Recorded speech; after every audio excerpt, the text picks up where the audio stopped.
Hey everyone, welcome back. It's Dr. Scott from Enhanced Wellness.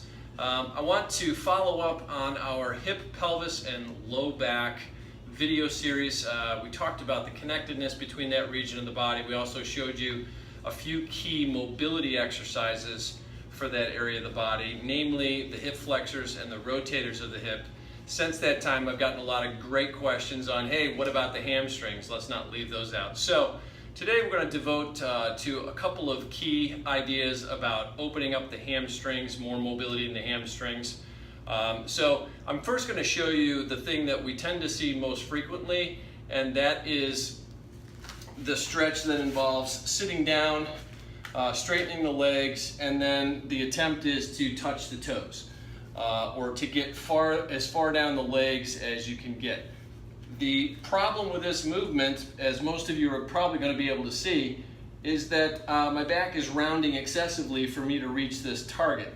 The problem with backs mostly is that backs get way too much of this anyway.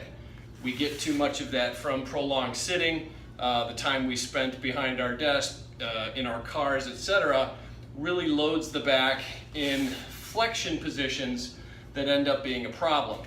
So the first stage in opening up the hamstrings without involving the back simply involves coming onto your back, bringing the knee up so that the hip is flexed about 90 degrees, and doing what we call an on-off hamstring opener or hamstring sequence, where we reach up, toes to the nose and heels to the ceiling.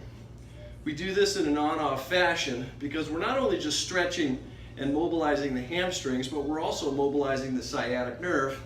And in our practice, we deal with a lot of patients with sciatic nerve problems, so the last thing they want to do is put a long or a prolonged stretch on the sciatic nerve. So a hamstring on-off sequence is a real remedy for that as a first step in opening up the hamstrings.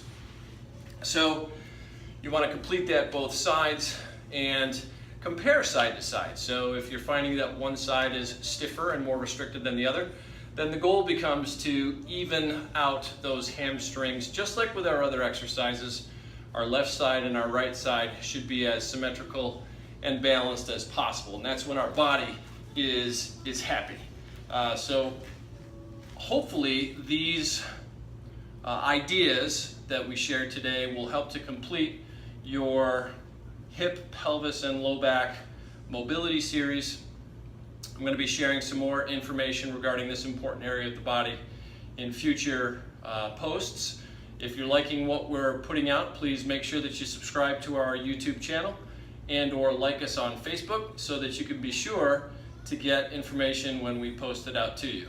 So thanks a lot for listening. We'll see you next time. It's Dr. Scott from Enhanced Wellness. Take care.